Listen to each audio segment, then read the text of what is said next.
জামায়াত ইসলামী পীরগঞ্জ উপজেলা শাখা কর্তৃক আয়োজিত আজকের এই ইফতার মাহফিলের সম্মানিত প্রধান অতিথি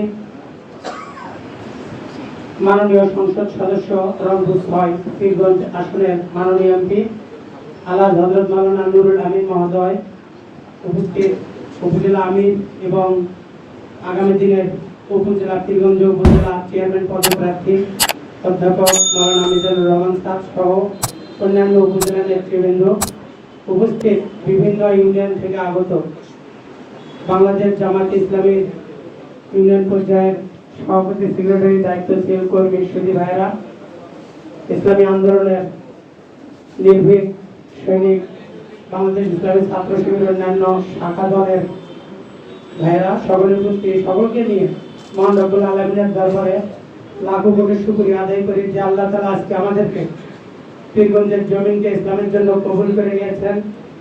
আমাদের বাংলাদেশ জামায়াত ইসলামী সহ ইসলামী ছাত্র শিবিরের শত শত কর্মীদের ভাইয়ের রক্তের বিনিময়ে আমাদের সকলের প্রচেষ্টাকে কবুল করে নিয়ে পীরগঞ্জে আল্লাহ তাআলা আমাদেরকে দাঁড়িপাল্লা মার্কার বিজয় দিয়ে এমপি মনোনীত করে কবুল করে নিয়েছেন। এজন্য মহান রব্বুল আলামিনের দরবারে শুকরিয়া আদায় করি। সকলে বলে আলহামদুলিল্লাহ। সম্মানিত হাজিরিন, পবিত্র রমজানুল মুবারক, শুধু দু একটি কথা বলে আমি শেষ করব। আল্লাহ রাব্বুল আলামিন বলেন, ইন্নাল্লাহা ইউহিব্বুল লাযিনা ইউকাতিলুনা ফি সাবিলিহি সাফফান কান্নাহুম বুনিয়ানুম মারসুস। আল্লাহ তাদেরকে ভালোবাসেন যারা সীসা ঢালা প্রাচীরের মতো একতাবদ্ধভাবে আল্লাহর জমিনে আল্লাহর দ্বীন প্রতিষ্ঠার জন্য সংগ্রাম করে। সুতরাং বাংলাদেশ জামায়াত ইসলামী দ্বীন প্রতিষ্ঠা সেই সংগ্রাম করে যাচ্ছে। আমরা যাচ্ছি ইনশাআল্লাহ। আল্লাহ তাআলা আমাদেরকে যে পর্যায়ে দায়িত্ব দিয়েছেন, আমরা সকলেই দায়িত্বশীল। আগামীতে উপজেলা নির্বাচন আমাদের সামনে, ইউনিয়ন পরিষদ নির্বাচনগুলো আমাদের সামনে। এই সময়ে এই আয়াতের ভিত্তিতে একতাবদ্ধ থাকার কোনো বিকল্প নাই। বিভিন্ন ইউনিয়ন থেকে শুরু করে উপজেলা পর্যায়ে আমরা যে বিভাগই থাকি না কেন, আমি পেশাজীবী বিভাগের উপজেলা সভাপতি হিসেবে দায়িত্ব আছি আলহামদুলিল্লাহ। শ্রমিক সকলে মিলে যে পেশায় আছি, আজকের এই দিনে আমি সকলের প্রতি অনুরোধ জানাবো আল্লাহ তাআলা যেন আমাদেরকে ওই আয়াতের আলোকে ইকামতের দিনের কাজে সকল মতভেদের ঊর্ধ্বে থেকে সকল পর্যায়ে নিজ নিজ দায়িত্বগুলো আল্লাহ তাআলা আমাদেরকে যেন পালন করার তৌফিক দান করেন। সকলে বলি আল্লাহুম্মা আমিন। সকলে ভালো থাকবেন, সকলের সুস্থতা দীর্ঘায়ু কামনা করে এবং আল্লাহ তাআলা যেন এই রমজান মাস আমাদের রোজাগুলো, সিয়ামগুলো কবুল করে নিয়ে তাকওয়ার মর্যাদায় যেন আমাদেরকে আসীন করেন। সকলে বলি আল্লাহুম্মা আমিন। আসসালামু আলাইকুম ওয়া রাহমাতুল্লাহ। আসসালামু আলাইকুম ওয়া রাহমাতুল্লাহ। ইন্নাল হামদালিল্লাহ আসসালাতু ওয়াসসালামু আলা রাসূলিল্লাহ। আম্মা বাদ, আউযু বিল্লাহি মিনাশ শাইতানির রাজীম। বিসমিল্লাহির রহমানির রহিম।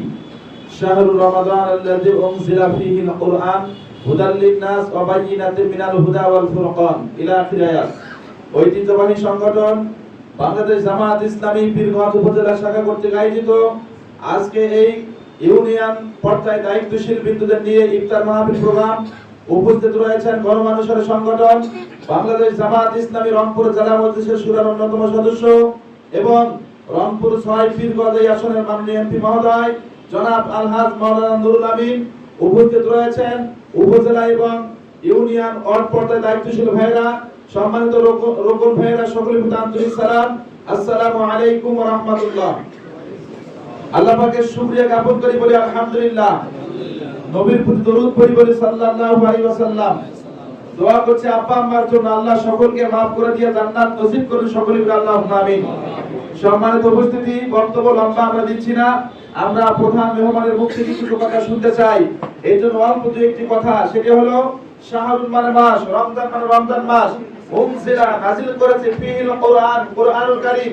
এই কোরআন আল্লাহ পাক রমজান মাসে নাযিল করেছেন হুদাল লিন-নাস ওয়া বায়্যিনাতিন মিনাল হুদা ওয়াল ফুরকান, সমস্ত মানব জাতিকে হেদায়েত দেওয়ার জন্য এবং সত্য এবং মিথ্যা, ভালো এবং মন্দকে ভারেক করার জন্য। এই কোরআনুল কারীম পাওয়ার পরেও আজকে ভালো এবং মন্দ একাকার হয়েছে। কথা বলেন ঠিক কিনা? ভালো মন্দ একাকার হয়েছে, ভালো মন্দকে আমরা ভারেক করতে পারি নাই। আজকে আপনারা জানেন গত যে নির্বাচন হয়ে গেল, এই নির্বাচনে বাংলাদেশ জামায়াত ইসলামীর মনোনীত এমপি প্রার্থীকে আমরা বিজয় পেয়েছি আলহামদুলিল্লাহ। এমপি মহোদয় বিজয় হয়েছে। এই পীরগঞ্জের সবচেয়ে বড় ক্ষমতাধর ব্যক্তি এখন এমপি। কি বলেন? ক্ষমতাসীন ব্যক্তি হলে এমপি, এমপি হলে জামাতের এমপি। এখন সবচেয়ে ক্ষমতায় বসে আছেন এমপি, কিন্তু ইউনিয়ন ওয়ার্ড পর্যায়ে এখনো দুর্নীতি কমে নাই। কথা বলে ঠিক কিনা? আপনারা কি চান প্রত্যেকটি এলাকায়, প্রত্যেকটি পাড়ায়, মহল্লায় এই দুর্নীতির ফারেকটা আমরা ফারেক করে দিতে চাই? কথা বলে ঠিক কিনা? যারা দুর্নীতিবাজ, যারা অন্যায়কারী, জুলুমকারী, তাদেরকে জনগণ চিনুক, এটা আপনারা কি চান?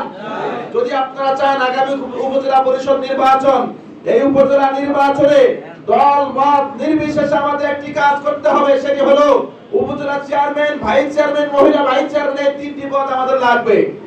এই তিনটি পদ লাগবে, কারণ আমি এই অফিস থেকে শুরু করে সব অফিসে ঘোরাফেরা করে দেখলাম, এই উপজেলায় এমপির পরে উপজেলা চেয়ারম্যান, এরপরে ইউনো, এরপরে ওসি, এই চারজন ব্যক্তি যদি ঠিক হয় উপজেলা ঠিক হবে। আর যদি একজন বাতিল যদি ওই চেয়ারের মধ্যে বসে, আমাদের ভালোভাবে কাজ করতে দেবে না, কাজ করতে দেবে, অন্যায় করবে, জুলুম করবে। অতএব আমরা ইনশাআল্লাহ ফিরে আসি। আল্লাহ পাক কবুল করুন, সকলে বলে আল্লাহুম্মা আমিন। আরেকটি কথা, সেটা হলো যুব বিভাগ। পীরগঞ্জ উপজেলা যুব বিভাগ একটি শক্তিশালী বিভাগ। এই বিভাগের জনশক্তি গুরুত্ব দিয়ে গত নির্বাচনে কাজ করেছে। কি বলেন আপনারা? অত্যাধিক পরিশ্রম করে, পকেটের টাকা খরচ করে কাজ করেছে। এই যুবকরা যদি মনে করে আগামী নির্বাচনে কাজ করবে, তাহলে সম্ভব। আগামী নির্বাচনে যদি কাজ করে তাহলে সম্ভব। যদি যুবকরা ঝিমিয়ে পড়ে, তাহলে কিন্তু সমস্যা আছে ভাই। অতএব আমি বলছি, যুবক ভাইরা হতাশ হবেন না। অনেকে আমাকে কল দিয়ে বলেন যে ভাই আমাদের খোঁজ নাই। খোঁজ আপনাদের আছে কিনা এটা এমপি জানে। উনি প্রতিনিয়ত খোঁজ রাখেন, আমাকে বলে যে আরে যুবকের কি অবস্থা, কোন ইউনিয়নে কি হচ্ছে, সব খোঁজ খবর রাখে। কিন্তু আমাদের বয়স মাত্র 1 মাস 9 দিন। 1 মাস 9 দিন অনেক যুবক কল দিয়ে বলে আমাকে চাকরি দেন, আমাকে কর্ম দেন। ভাই আমরা তো পজিশনে এখনো যাই নাই। কেবল এমপি মহোদয় ওই সংসদ ভবন থেকে আসলেন, এখন পরিকল্পনা চলছে। ইনশাআল্লাহ আপনাদের কি নিয়ে পরিকল্পনা চলছে, কাজের ব্যাপারে সতর্ক থাকবেন। প্রত্যেকটি এলাকায় চোখ কান খোলা রাখেন। মাদকের বিরুদ্ধে আপনারা সতর্ক হন, অন্যায়ের বিরুদ্ধে সতর্ক হন। ইনশাআল্লাহ আমরা যুবকদের সাথে নিয়ে, ছাত্রদের সাথে নিয়ে, মুরব্বীদের সাথে নিয়ে আগামী এই পীরগঞ্জকে মডেল হিসেবে গড়তে চাই ইনশাআল্লাহ। আল্লাহ পাক কবুল করুন। সবার জন্য প্রাণ খুলে দোয়া করে, আমার জন্য দোয়া চেয়ে। রমজান মাস শেষ হয়ে গেল, এই যে ঈদ চলে এসেছে, পবিত্র ঈদের শুভেচ্ছা জানিয়ে সবার কাছে দোয়া চেয়ে আমি আমার বক্তব্য শেষ করলাম। আসসালামু আলাইকুম ওয়া রাহমাতুল্লাহি ওয়া বারাকাতুহু।